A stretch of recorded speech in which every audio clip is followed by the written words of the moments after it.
Dear Chair Cusack, Moran, and members of the Massachusetts Joint Committee on Revenue, my name is Gregory Maynard.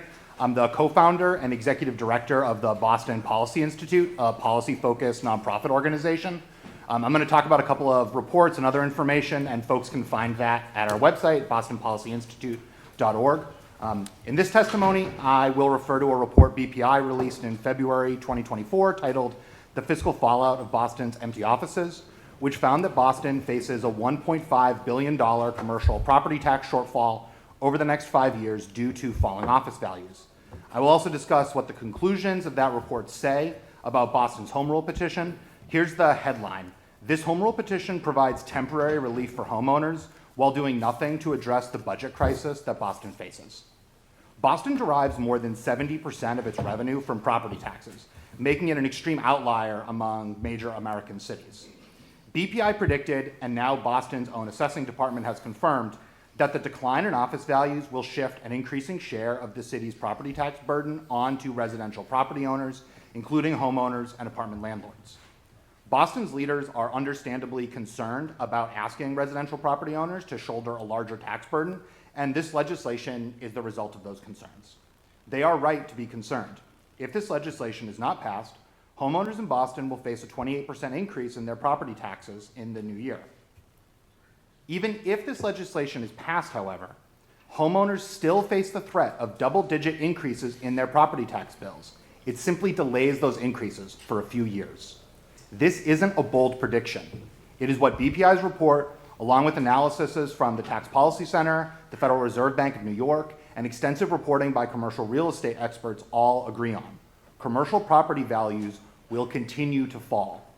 The clearest sign of this is from Boston's own assessing department. In October, they released new projections showing that residential property values increased by 4%, while commercial property values declined by 7%. The last time Boston suffered a drop in value like this was during the Great Recession. The fact that this decline is happening while the broader economy continues to grow should be extremely alarming. These numbers lead BPI to believe that our projected $1.2 to $1.5 billion shortfall in commercial property tax revenue may be too optimistic.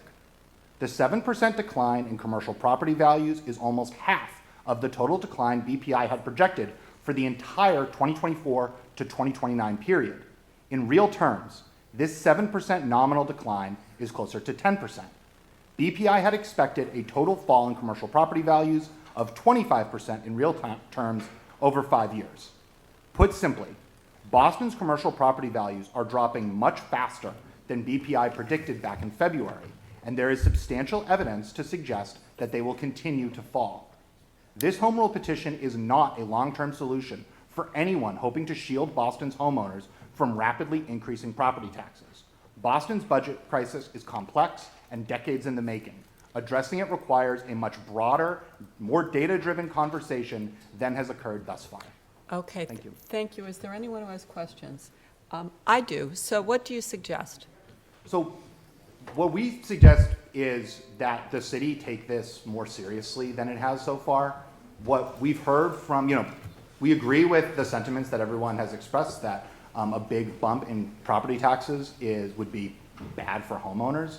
The problem is that the city has expressed that it is going to continue to raise taxes to the levy, and that it thinks that raising taxes to the levy to the maximum allowed by Prop 2.5 is the only way to ensure that the city maintains its credit rating and is able to meet its obligations for city services. And so if that's the case, right, if the city is insisting that it will continue to raise taxes under Prop 2.5, but it also doesn't want to raise taxes like this, then we need to figure out what the solution is here. And this temporary shift of commercial taxes is just, not a long-term solution. Like, we have Boston is running into real problems because of its constraints under Prop 2.5.